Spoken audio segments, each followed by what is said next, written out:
Yes, students, today we are going to discuss our new chapter of economics, which is chapter number 12, balance of payment and foreign exchange rate. बेटा ये chapter अपने economic point of view से बहुत important रखता है। क्यों important है?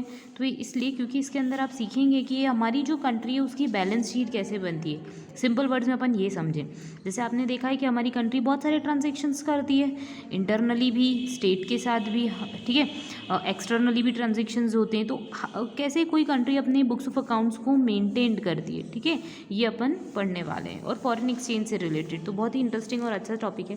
So first let me tell you that what is balance of payment. क्या होता है बैलेंस ऑफ पेमेंट? क्या होता है? तो सबसे पहली चीज़ पता है, इसके नाम में इसका मीनिंग छुपा हुआ है, कोई दिक्कत नहीं। बैलेंस ऑफ पेमेंट मतलब आपको बैलेंस बताएगा किसके बारे में, what ever payment made by you, ठीक है।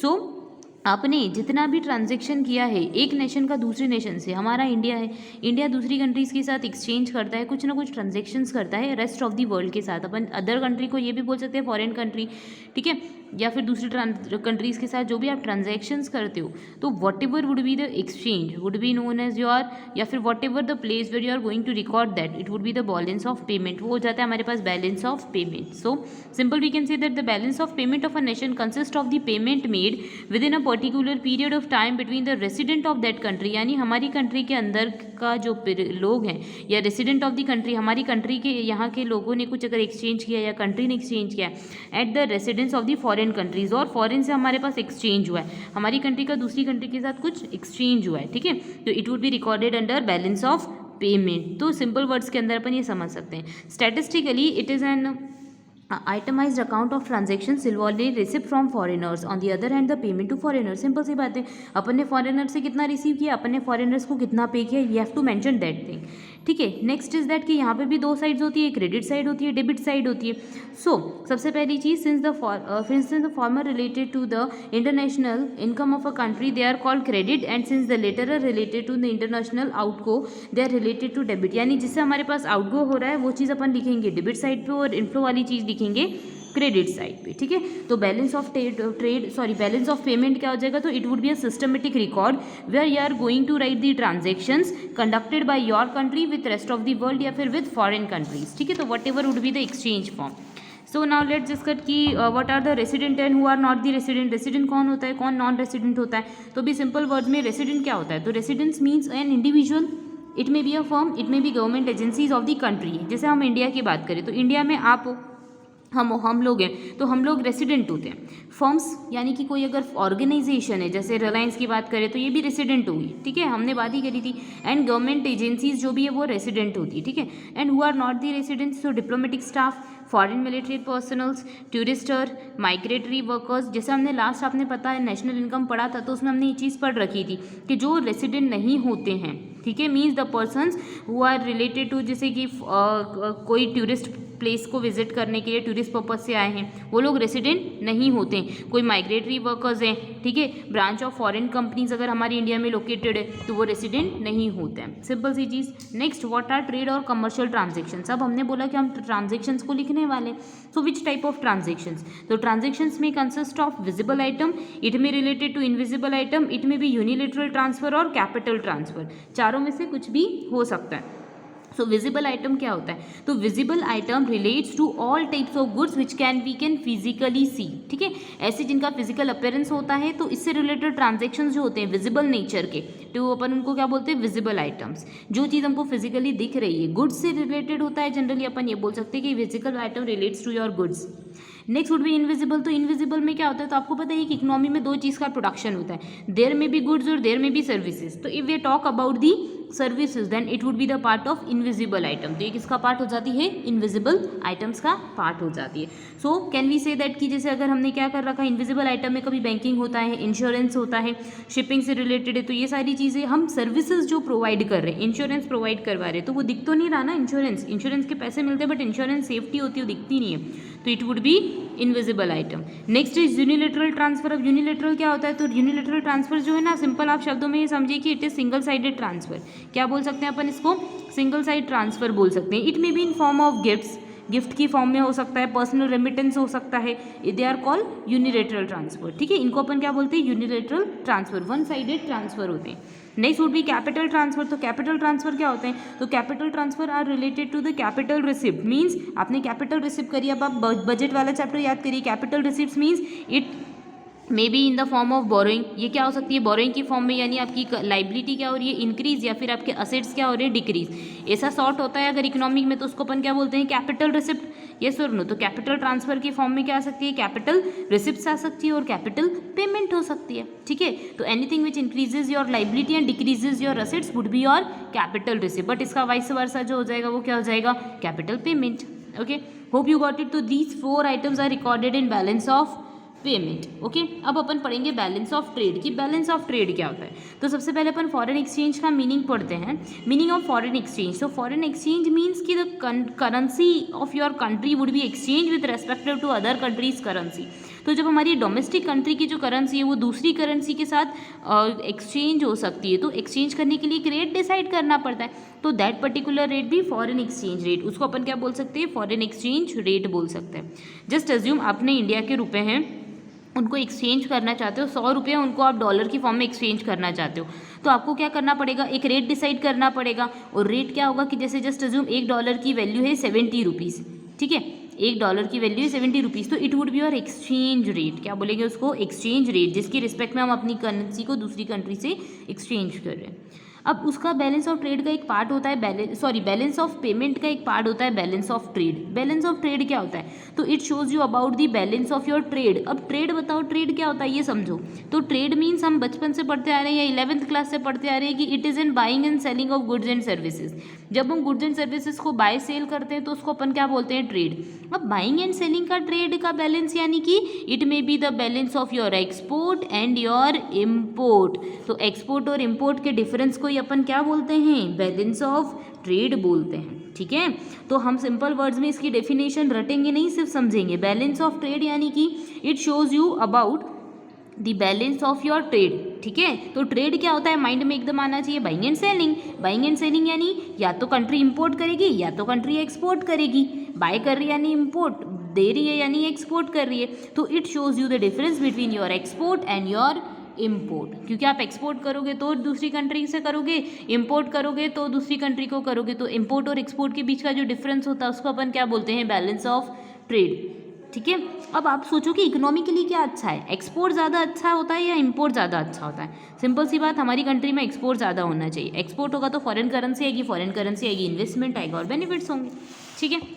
आगे अब अपन बात कर लेते हैं बैलेंस ऑफ ट्रेड और बैलेंस ऑफ पेमेंट के बीच का सिंपल सा डिफरेंस दे रखा है। तो सिंपल सी बात है बैलेंस ऑफ ट्रेड क्या होता है, तो balance of trade refers to the difference between your export and import. ये सिर्फ विजिबल आइटम्स को इंक्लूड करता है, ये चीज़ याद रखिए। जैसे मैंने अगर बात करी है अनियन का एक्सपोर्ट किया तो अनियन को ही इंक्लूड करेगा, अनियन की जो सर्विसेज है ना वो बैलेंस ऑफ ट्रेड में कंसिडर नहीं करनी है हमको, ठीक है, ये चीज़। Next would be balance of payment. तो बैलेंस ऑफ पेमेंट क्या होता है, it shows you about the exchange done by your country with respect to another country. तो it includes your export as well as your services. जैसे मैंने बोला कि आपने अनियन का एक्सपोर्ट किया, ठीक है, तो अनियन का एक्सपोर्ट करा तो आपने उसको क्या करा, उसका इंश्योरेंस भी करवाया, ठीक है, किसी कंपनी से, तो वो तो एक सर्विस थी, तो it would be included here also, ठीक है, वो बैलेंस ऑफ पेमेंट में वो चीज़ इंक्लूड हो जाएगी। तो कैन वी से दिस कि बैलेंस ऑफ पेमेंट जो होता है वो थोड़ा सा ब्रॉडर होता है as compared to balance of trade, बोल सकते हैं ना, ओके। आगे it includes only visible item, इसमें सारे विजिबल आइटम्स होते हैं, but it includes visible as well as invisible items. Next it may be favourable और unfavourable. Balance of trade favourable unfavourable कैसा भी हो सकता है, जस्ट बिकॉज क्योंकि यहाँ पे अगर एक्सपोर्ट ज़्यादा है तो फेवरेबल, एक्सपोर्ट कम है, इंपोर्ट ज़्यादा है तो अनफेवरेबल, तो कुछ भी कंडीशन बन सकती है, तो अपनी कंट्री की डिमांड पे डिपेंड करता है।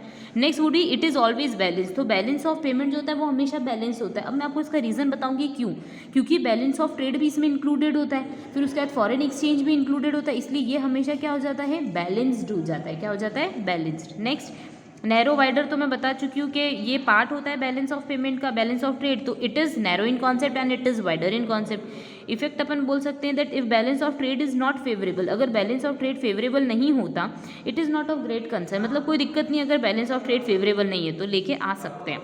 आगे, if the balance of payment is not favourable it is cause of great concern. ये अगर बैलेंस नहीं होता तो दिक्कत हो जाती है, क्योंकि जो भी बैलेंस होता है ना, या इसका जितना भी बैलेंस होता है सेट ऑफ करने के लिए काय के अंदर जाता है, गवर्नमेंट के फंड के अंदर जाता है, या उससे अपन आरबीआई से और गवर्नमेंट के फंड से उसको क्या करते हैं, अल्टीमेटली बैलेंस। ये आपको मैं जब प्रैक्टिकल समझाऊंगी ना इसका, तो आपको ये कॉन्सेप्ट और अच्छे से क्लियर हो जाएगा।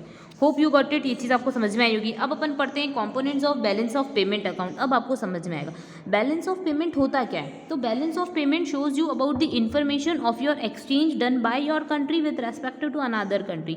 Means whatever may be your exchange, या तो आपने लिए रिसिप्ट करी होगी या तो आपने पेमेंट करी होगी, तो it would be recorded in your account balance of payment में। तो बैलेंस ऑफ पेमेंट में कौन कौन से कॉम्पोनेंट्स होते हैं हम उसको डिस्कस करने वाले हैं, ठीक है।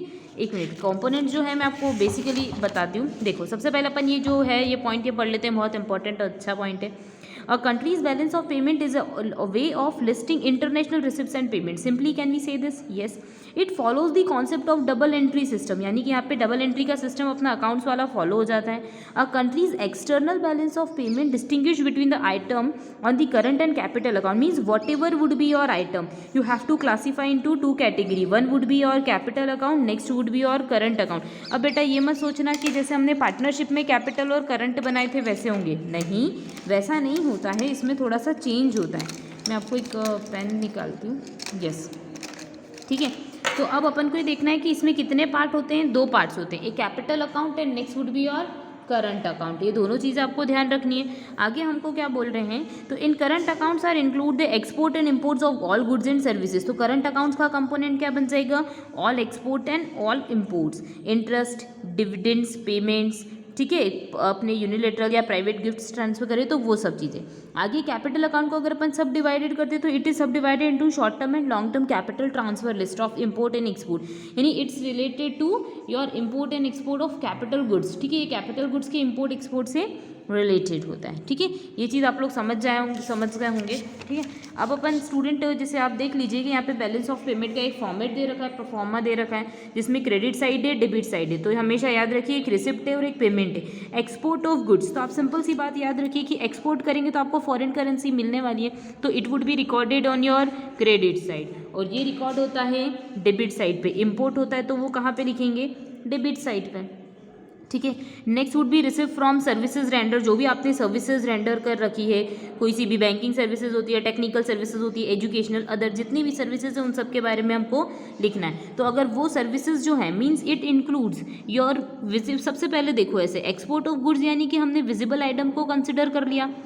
फिर रिसिप्ट फ्रॉम सर्विस रेंडर, अगर हमने कोई सी सर्विसेज रेंडर करी है, जस्ट एज्यूम इंश्योरेंस, या फिर अपन ने कोई अदर सर्विस दे दी इंश्योरेंस के अलावा, टेक्निकल सर्विसेज प्रोवाइड करी है, सेफ्टी प्रोवाइड की, तो it would be recorded here. अब देखो आप सोचो कि अगर हम गुड्स को एक्सपोर्ट कर रहे हैं, ठीक है, हमने एक्सपोर्ट किया, तो सिंपल सी बात है हमने उसका इंश्योरेंस करवाया होगा, तो सामने वाली कंट्री अपन को उसके भी पैसे देगी ना, तो अपन को तो रिसिप्ट हो जाएगी, इसलिए अपन ने उसको क्रेडिट साइड पे लिखा। अब ये मत सोचना है कि मैम इधर क्रेडिट इधर डेबिट, है ना, तो ये अकाउंट से थोड़ा सा अलग चलता है, होता अकाउंट जैसा है क्योंकि डबल साइडेड ट्रांजेक्शन का इफेक्ट देना है, बैलेंस होना है, बट इसकी कंडीशन कुछ अलग होती है, जैसे कैपिटल और करंट अकाउंट। तो आपको ये नहीं लगना चाहिए कि जैसे पार्टनर्स कैपिटल बनाते हैं वैसे बन जाएगा, नहीं, उसमें चेंजेस होते हैं ना, तो थोड़ा सा ध्यान रखना। आगे receipt of interest on foreign landings and return on capital principles, तो यानी जो भी हमको इंटरेस्ट मिला है या जो भी डिविडेंड अगर हमने कहीं कुछ कर रखा है तो उसके अकॉर्डिंग फॉरेन कंपनी से इंटरेस्ट या डिविडेंड मिल रहा है, तो इसका जस्ट रिवर्स क्या, इंटरेस्ट और डिविडेंड आपने पे भी तो किया होगा। सिंपल सी बात है, अगर आपने कहीं पे से कोई प्रिंसिपल या कुछ लोन ले रखा होगा, ठीक है, तो आपने इंटरेस्ट पे भी किया होगा, तो it would be recorded there only, ठीक है। Next receive from dividend on foreign investment, तो सिंपल सी बात है डिविडेंड हो या इंटरेस्ट हो, डिविडेंड आपको पता है शेयर होल्डिंग पे मिलता है, और इंटरेस्ट जो होता है वो अपन को लाइबिलिटी या लोन पे करना पड़ता है, ठीक है, या रिसीव होता है ना। तो एक डिविडेंड है और एक इंटरेस्ट है, तो अगर इंटरेस्ट हो या डिविडेंड हो हमको ध्यान रखना है कि रिसिप्ट है तो क्रेडिट साइड पे आएगी, पेमेंट होगी तो डेबिट में जाएगी। Next receive from foreign tourists and student, simple सी बात है कि अगर हमारी कंट्री में कोई फॉरेन टूरिस्टर्स आ रहे हैं तो वो अपन को एक्सचेंज करके देंगे, तो सिंपल सी बात है या तो वो अपनी कंट्री के अंदर आएंगे तो फॉरेन करेंसी लेके आएंगे और उसके थ्रू वो क्या करेंगे, एक्सचेंज। तो इंटरनली देखा जाए तो कंट्री के अंदर क्या हो रहा है, अमाउंट रिसीव हो रहा है, पैसे मिल रहे हैं, तो रिसिप्ट साइड में आना चाहिए। इसका जस्ट उल्टा, हमारे भी तो जाते हैं वहाँ पे लोग देखने के लिए, ठीक है। तो payment and expenses made by the tourist and students abroad, जो अब्रॉड में गए हैं स्टूडेंट या टूरिस्ट, तो उन्होंने जो पेमेंट किया है तो वो हमारा पेमेंट साइड में आएगा। Next, receipt on account of the amount send by the foreign governments in the country, जो भी फॉरेन गवर्नमेंट ने अपनी कंट्री को दे रखा है या कुछ भी उनके थ्रू स्पेंडिंग हुई, तो वो हम क्या करने वाले हैं, रिसिप्ट साइड में। सिंपल से आप ये चीज़ ध्यान रखिएगा, रिसिप्ट साइड के अंदर हम वो आइटम लिख रहे हैं जिसके थ्रू हमारी कंट्री के अंदर फॉरेन करेंसी आ रही है, फॉरेन करेंसी आ रही है तो हम रिसिप्ट साइड में लिख रहे हैं उसको कन्वर्ट करके, प्लस जो करेंसी जा रही है उसको लिख रहे हैं payment side. That's it. Next, receive from the immigration of the population in the country, भी वहाँ से अपन को रिसिप्ट होती है। सेम वे में अपन क्या करते हैं, हमारी जो payment of expenditure payment on account of the migration, जो यहाँ से माइग्रेशन हुआ है उनके थ्रू जो पेमेंट हुआ होगा वो हम कौन सी साइड पे लिखेंगे, पेमेंट साइड पे, और वहाँ से अगर कोई आया है तो वो अपन लिखेंगे रिसिप्ट साइड पे। नेक्स्ट, रिसिप्ट फ्रॉम इमिग्रेशन वाला हो गया, ठीक है। Next would B receipt in the form of the compensation, जैसे गिफ्ट दिया है, डोनेशन दिया है, वॉर एक्सपेंसेस है, तो ये सब की रिसिप्ट है तो रिसिप्ट साइड में, एंड पेमेंट हुई तो पेमेंट साइड। दैट्स इट, ये ध्यान रखने वाली चीज़ है। तो अब हमने ये कंपोनेंट्स पढ़े हैं, आई होप ये आपको समझ में आए होंगे। अब नेक्स्ट वीडियो में अपन बैलेंस ऑफ पेमेंट से रिलेटेड आगे और कॉन्सेप्ट पढ़ेंगे। Thank you.